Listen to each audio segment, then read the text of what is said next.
Água. Uma substância essencial para a vida humana. É um bem comum para muitas pessoas.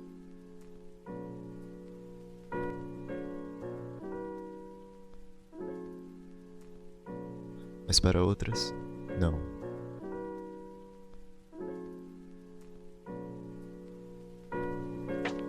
A superfície de nosso planeta é preenchida em 70% por água. É o equivalente a aproximadamente 1 sextilhão e 270 quintilhões de litros em um ciclo constante. Apesar disso, 40% da população mundial é afetada pela escassez e seca, além das milhões de pessoas que possuem uma fonte desconfiável de água, sem ter escolha, o que torna a utilização de águas contaminadas um motivo de milhões de mortes no mundo por ano. Apenas 0,5% da água no mundo está facilmente disponível para o consumo humano, enquanto nossa população aumenta exponencialmente, exigindo maior demanda por água, comida e energia. O fornecimento não acompanha a demanda. As soluções já utilizadas hoje são consideradas paliativas, como o reuso, captação de água da chuva e a dessalinização da água do mar. Entretanto, esta última é atualmente cara e possui resultados limitados. Por que temos tamanha reserva de água, mas tanta gente ainda sofre de escassez, mesmo sendo um bem essencial para a vida? Por que estamos predestinados a sofrer pela ausência de água potável? Com base na realidade em que vivemos, nosso projeto focou em estudos relacionados à potencialização da dessalinização das águas do mar, de modo a torná-lo sustentável, gastando menos energia em seu processo, tornando-o mais viável para o uso em escala mundial. Mas como isso seria possível? Eu lhes apresento o grafeno. Um nanomaterial com ligações de estruturas hexagonais de carbono é o cristal mais fino já descoberto pelo homem, sendo bidimensional e 3 milhões de vezes mais fino que uma folha de papel. Devido às suas características, o grafeno possui propriedades excepcionais como leveza, impermeabilidade, conduz eletricidade melhor que metais como cobre e silício e é mais rígido que o diamante. Trata-se de uma descoberta recente e suas infinitas possibilidades de aplicação estão sendo estudadas por instituições dos países mais desenvolvidos tecnologicamente.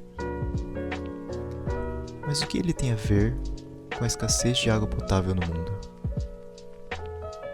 O grafeno apresenta dimensões em escalas nanométricas, contando com poros membranosos de pequeno diâmetro, possuindo assim um grande potencial de síntese de membranas com alto índice de filtração. Nas últimas décadas, os métodos de dessalinização tradicionais vêm sendo substituídos por processos de membrana acionados por pressão. Nesse âmbito, pesquisas acerca do uso de materiais grafíticos visam a aplicação deste em membranas de filtração, que podem utilizar as propriedades particulares desses materiais. De relevância para a dessalinização, a proposta mais importante trata-se da capacidade das folhas de grafeno atuarem como uma barreira no fluxo de fluidos. Entretanto, este nanomaterial é extremamente caro devido à sua complexa síntese. 150 gramas desse material equivale hoje a aproximadamente $15 mil. Visando a obtenção de um processo sustentável e viável economicamente, nossos estudos foram direcionados ao óxido de grafeno, que possui características semelhantes ao grafeno, podendo ser aplicado como um agente filtrante em membranas de dessalinização e cuja síntese, apesar de ainda minuciosa, é mais econômica e viável. Então agora estamos mais perto de alcançar os objetivos iniciais de nosso projeto. Portanto, priorizaremos nossas pesquisas em estudos ainda mais específicos. Agora, nosso objetivo principal é avaliar a viabilidade e eficácia do uso do óxido de grafeno no tratamento de águas residuárias, visando a remoção de salinidades, além de estudarmos mais a fundo as propriedades e o potencial do óxido de grafeno. Outro estudo muito importante são seus métodos de obtenção, e se cuja síntese é realmente mais viável que o grafeno. Com base em todas as nossas pesquisas, concluiremos se o óxido de grafeno é realmente eficiente no processo de dessalinização da água e como a sua aplicação em filtros poderá reduzir significativamente os impactos ambientais e econômicos.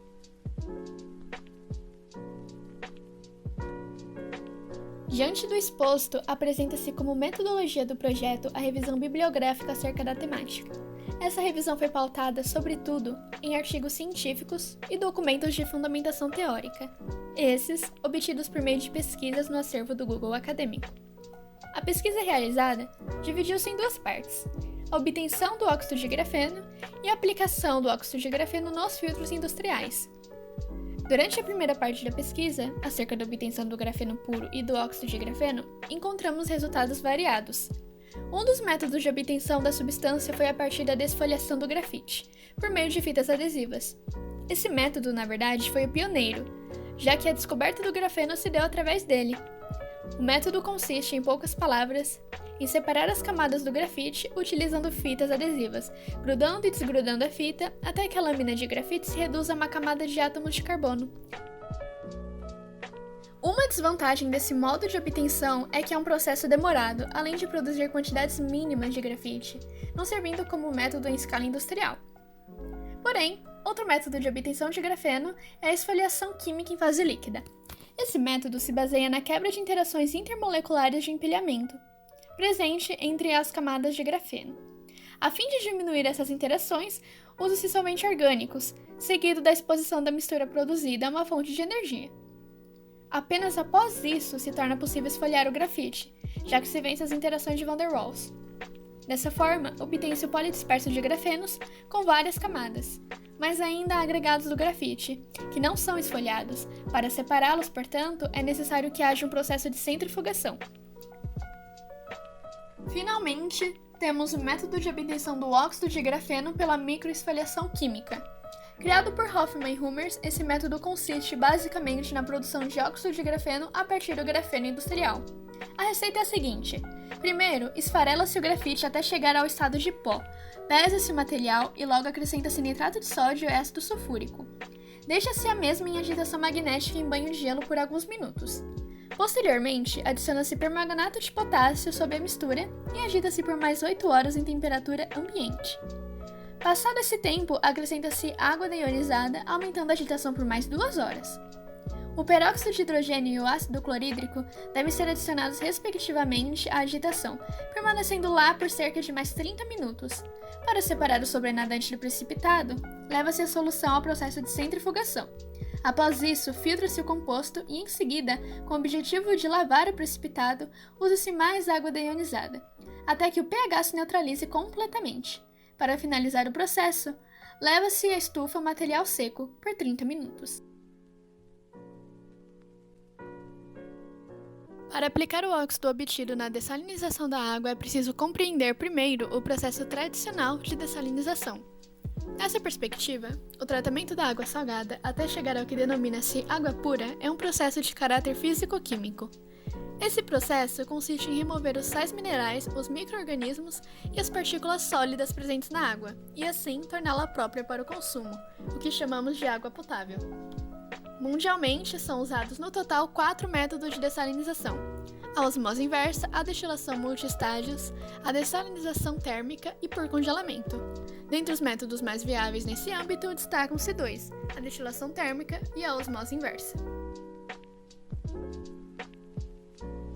Vários centros iniciaram pesquisas em torno da utilização de nanotubos de carbono, como a Universidade da Malásia, para constituir membranas filtrantes, as quais agem com ação antibacteriana e antiaderente, além de exercer em seu interior uma força atrativa sobre as moléculas de água, excluindo assim seus rejeitos. São desenvolvidos para que possam atravessar uma placa de 1 centímetro, ligando um eletrodo positivo com outro negativo, em reservatórios de água. Nesse sentido, o efeito Coulter ocorre, já que a hipótese levantada, onde a trajetória de íons de sódio inibem a passagem de prótons, interrompem a corrente elétrica. Esse fator levanta uma meta importantíssima vigente pelo corpo científico: formar nanocanais que sejam capazes de realizar a atração de íons negativos, adicionando cargas também negativas aos nanotubos. E a partir daí, será possível o desenvolvimento de uma membrana capaz de realizar o processo de dessalinização da água, barateando o custo desse processo. Sendo assim, as propriedades naturais do óxido de grafeno e do grafeno podem ser utilizadas como forma de modificar a superfície de membranas para que possam ser utilizados em algum desses processos de dessalinização. Por exemplo, para processos de membranas acionadas por pressões e dessalinização por evaporação, uma camada hidrofílica ativa é benéfica, pois permite que altos fluxos de água sejam mantidos, tornando o óxido de grafeno o material mais preferido nessas condições.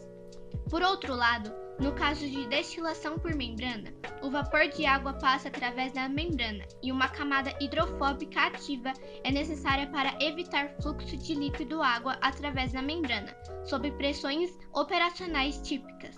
Nesse caso, o grafeno ou materiais à base de grafeno hidrofóbico semelhantes a esse tendem a ser favorecidos.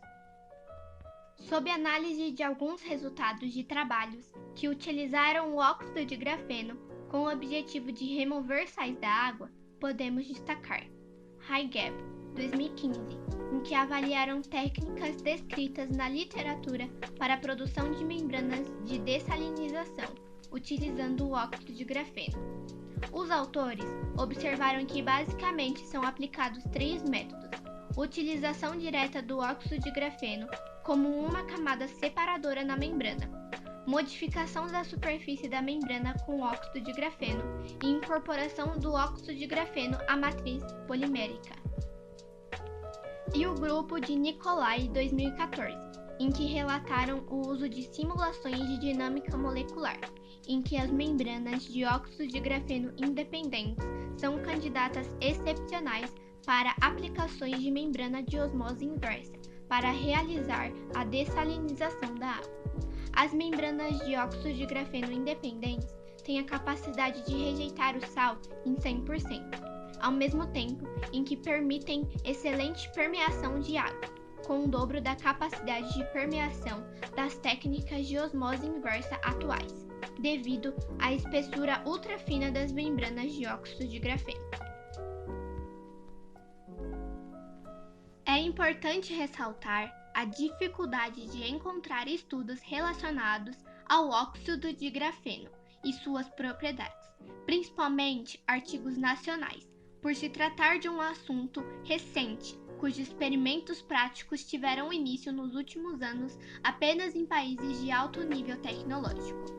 O gráfico mostra um avanço exponencial em publicações de artigos relacionados ao uso do óxido de grafeno para remoção de sais da água, entre os anos de 2010 e 2021 a serem publicados, que contribuíram para que este estudo esteja se concretizando, além de proporcionar uma maior visibilidade do assunto nos meios de pesquisa, educação e comunicação, causando, por conseguinte, um grande impacto nos ideais sobre o mundo da indústria. O óxido de grafeno possui propriedades físico-químicas de grande interesse em muitos âmbitos tecnológicos, visando sua inovação. Seu potencial deve ser explorado, o que justifica o grande aumento de investimentos em pesquisas relacionadas ao material estudado. Cada etapa realizada no processo de obtenção de resultados acrescentou muito na formação do artigo, em especial a última etapa realizada, a qual nos aproximou ainda mais do objetivo final desse estudo. Dentre os principais resultados, foram destacados problemas durante o processo de filtração utilizando membranas de óxido de grafeno, pois, ao serem mergulhadas em soluções aquosas, ocorre uma espécie de inflamento da membrana, aumentando o espaçamento entre elas e fazendo com que os íons hidratados menores passem pela membrana sem grandes dificuldades. Com base nas análises dos artigos e das dissertações, concluímos que o óxido de grafeno pode sim ser utilizado como meio filtrante para a remoção de sais da água do mar. Pela pesquisa realizada, Tal composto é incorporado por diferentes métodos nas membranas utilizadas nas técnicas tradicionais de dessalinização. Falando das vantagens, o uso do óxido de grafeno em membranas de filtração apresentou elevação do fluxo de permeado com manutenção dos coeficientes de rejeição de sal. Também apresentou resistência ao cloro e potencialização do efeito antimicrobiano. Falando agora da sustentabilidade, o óxido de grafeno reduzido mostrou-se favorável em detrimento da substância comum, já que o método utiliza a água como único produto químico e envolve uma única etapa, e, sobretudo, é uma reação ambientalmente consciente. Apesar disso, a utilização do óxido de grafeno sem alterações também se mostra viável, pois a modificação da superfície das membranas requer quantidades pequenas da substância, diminuindo os impactos ambientais causados pela fabricação do óxido. No decorrer dos estudos realizados, foram encontradas diversas alternativas de aplicar o óxido de grafeno a fim de usufruir ao máximo de seu potencial filtrante. Apresentamos diferentes utilizações do material, cada um com seus prós e contras em quesitos como efetividade de separação de sais e sustentabilidade. Sendo assim, trabalhos futuros carregarão o objetivo de analisar melhor possíveis alternativas para que a aplicação do óxido de grafeno ou algum de seus derivados seja efetivada, pois sua eficiência na adsorção e filtração dos sais da água do mar está cada vez mais próxima de ser comprovada.